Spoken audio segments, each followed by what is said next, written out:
Hello everyone and welcome. So I got through 7 books in May, so I'm going to go through those with you now. I usually do about 6 books a month, but I squeezed in an extra one for May there.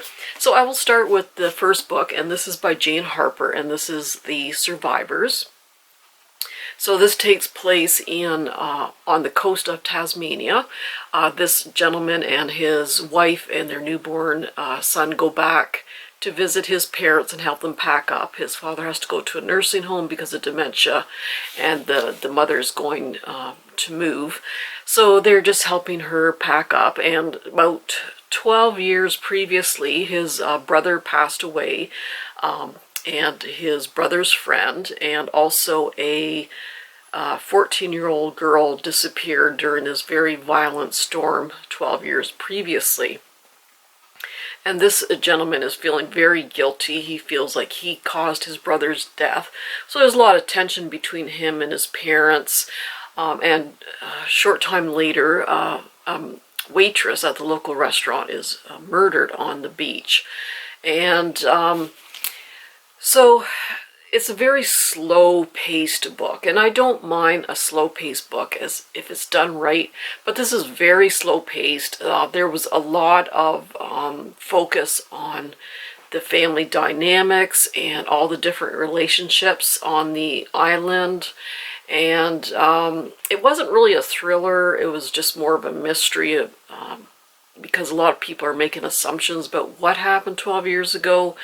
And at the end, of course, we do find out what happened. But to get there, it was pretty slow going. There's just a lot of focus on the relationships and that. And I'm just not into kind of contemporary family drama. It's just really not my genre.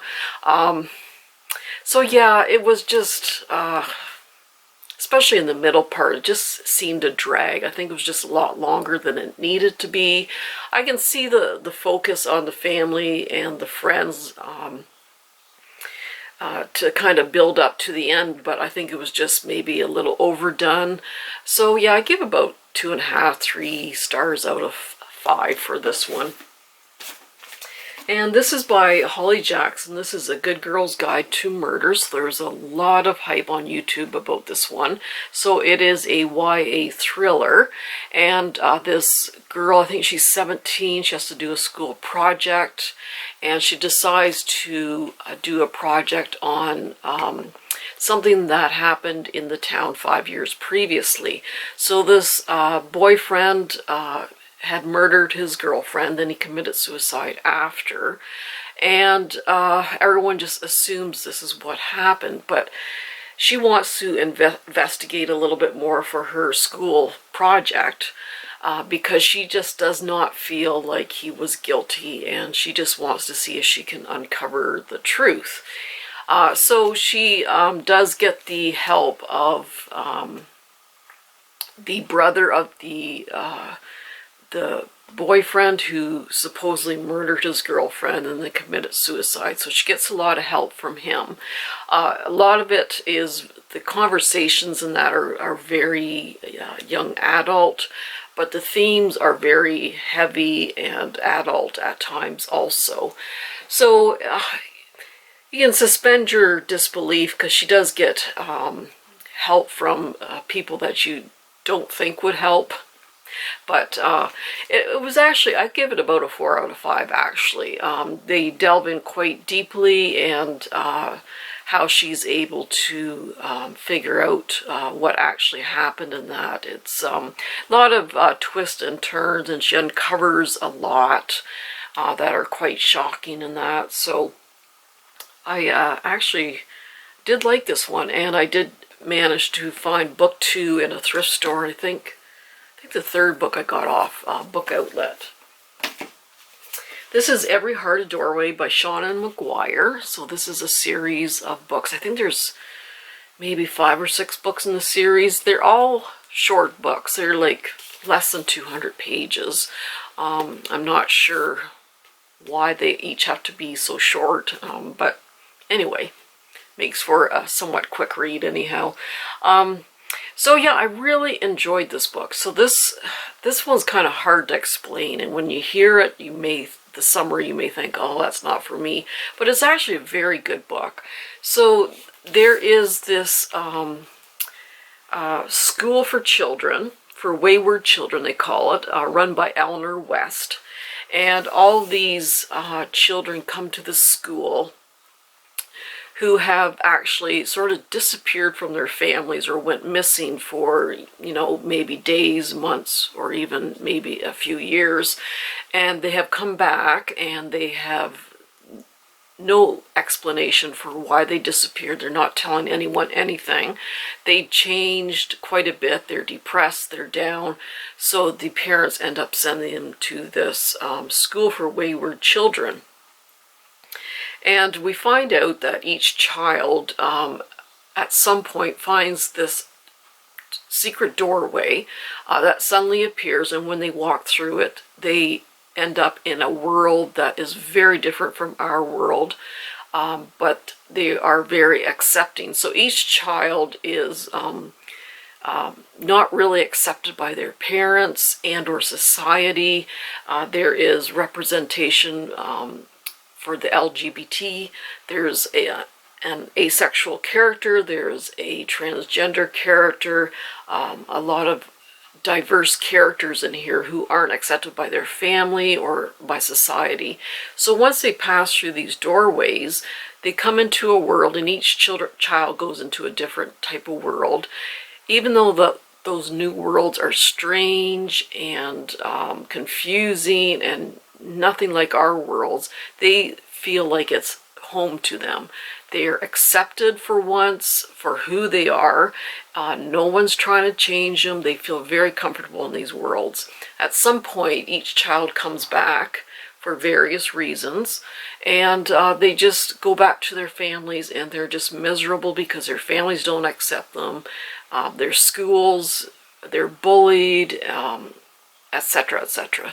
So their parents end up sending them to this school.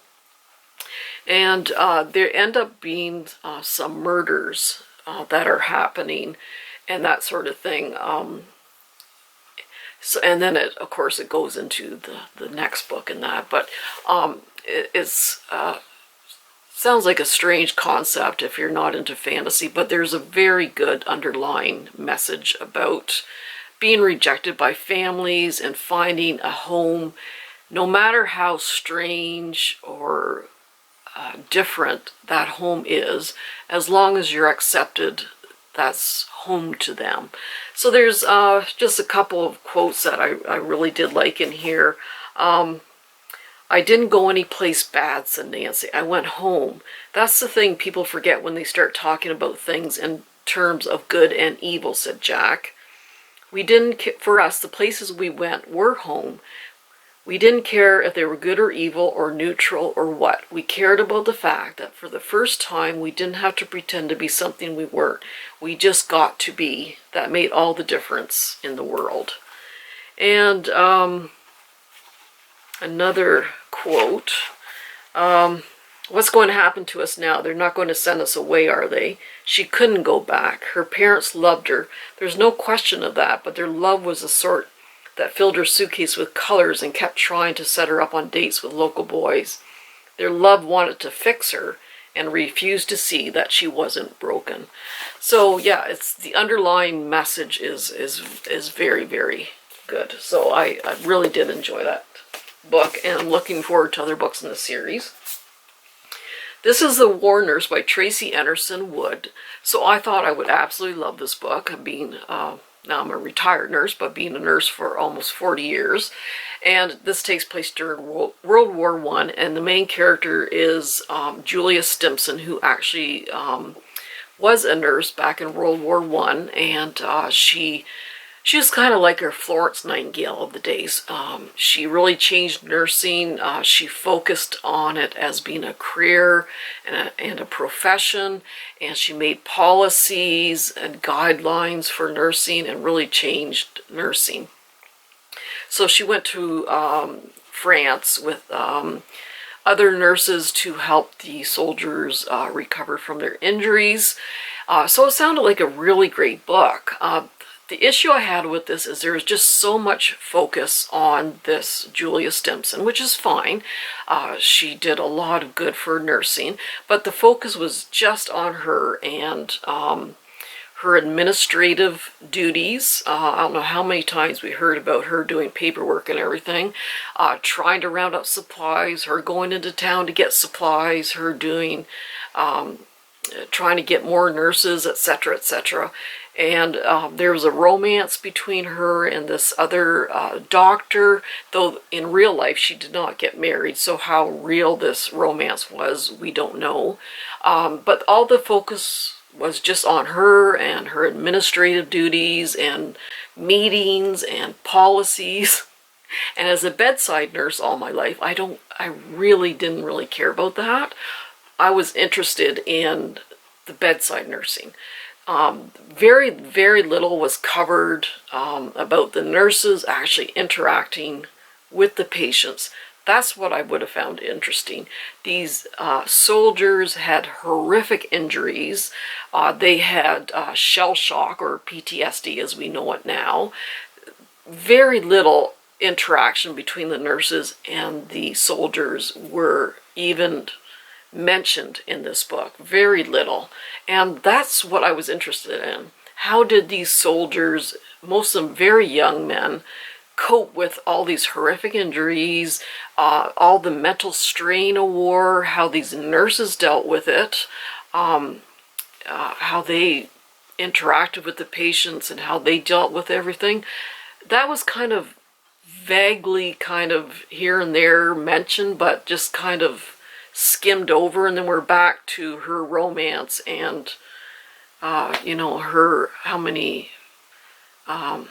blankets she could round up. Like, there was just a missed opportunity with this story, I think. It was just, yeah, it's just not what I was expecting. I mean, being a bedside nurse too, I mean, that's where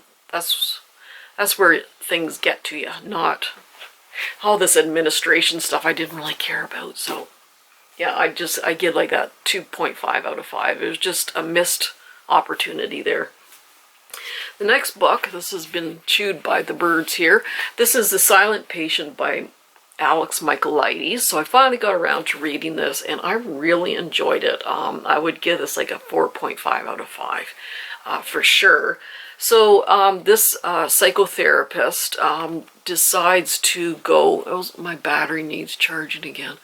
Why is it draining so quickly? Oh, anyway, I'll keep going as long as I can here. So this psychotherapist decides to transfer to this psychiatric hospital where this patient has been kept for quite a few years. She had the ideal marriage from the outside. It looked wonderful. She had a wonderful career, wonderful husband. And then one night he comes home and she shoots him 5 times in the face. Ends up in a psychiatric ward and has not spoken since. And he thinks he could get her to talk. And yeah, this book is quite famous for its major twist at the end, and yes, it was a doozy. Some people said they saw it coming. I didn't. But yeah, it was a real page turner, and I really, really enjoyed it. And this book, after all that heavy-duty reading there, I needed something a little bit light, so this is Tides. And I love the cover. It's just beautiful. And this is by Betsy Cornwell. So this is a YA fiction. These 2 teenagers go to their grandmother's on this island off the coast of, can't remember the coast. Anyway, East Coast somewhere. And he wants to be an intern for this marine biology research center, and his adopted younger sister, there is a trigger warning for eating disorder. She does have bulimia, and she has very low self-esteem and that sort of thing. Anyway, they end up becoming acquainted with selkies, which are different from mermaids. Selkies are actually seals that turn into humans, and they go back in the water and they turn into seals and that sort of thing. And one of their sisters, one of the Selkie sisters, was kind of kidnapped and disappeared, and so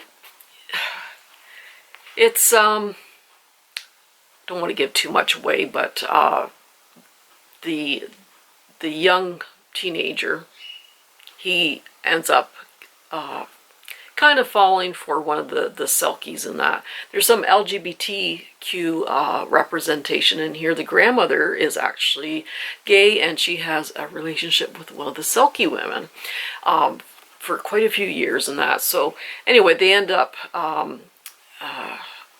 there's something going on in the center, and they find out what's happening, and yada. So it was okay. I mean, the 3 out of 5, it was just kind of a light read, really. And then the final one, of course, I had to get a plague book in there. I do like my novels about plagues for some reason. This is A Parcel of Patterns by Jill Peyton Walsh. This takes place, I gotta, okay, sorry about that. My battery's kind of acting up. Anyway, to get back to A Parcel of Patterns, now I can't remember where I left off. Anyway, this takes place during the plague that took place in the 1660s, I believe it was. And usually I read about the 13th century plague, but, you know, gotta switch it up once in a while. And what happened is there is a new pastor in town, and his wife wants to dress a little fancier than the dresses that she has. So the tailor sends for this parcel of patterns from London, and the plague is in full force in London. And so when he receives the package, the canvas patterns are soaking wet, and of course they're covered in these plague-ridden fleas. So the plague basically decimates probably about 75% of the village of Eam. And this is actually, I did read a history of this. So a lot of the characters in this book actually existed at that time. They do have names in that from records. The narrator is actually did not exist at the time, but she does narrate this story, and just how devastating the plague really was, and how they got by from day to day. The one thing about this book is it is written in the language of the time. So it is not a book that I flew through, even though it was a short book, because sometimes I had to kind of reread some sentences to figure out what they're talking about, basically. So the one example is, "Fie, husband," cried my mother, "what art thou thinking of, turning a good mutton dinner from the door, and a fleece of wool upon its back that will stuff a good bolster? Now God be thanked, we are not in need, though thy hard work and careful managing, but shall we therefore be thriftless? Let the child have the lamb and get herself good by it." So yeah, you do get kind of used to it as you're going along, but yeah, it's kind of like that throughout the book, but it just gives you a good idea of what life was truly like then, and how individual people and families coped with this. Yeah, it was quite devastating. Like, whole families were wiped out. And the one thing in particular about this village is the pastor said no one can enter or leave. They basically isolated themselves. Even though they knew if they stayed, there was a very good chance of dying. They thought, you know, to prevent the spread to other villages and other towns, we need to isolate ourselves and that sort of thing. So anyway, very interesting read based on a true story, true village that was basically wiped out by this plague. So that's it. So right now I'm on my second book of the month, and this is Where the Crawdads Sing by Delia Owens, and about a quarter of the way through it.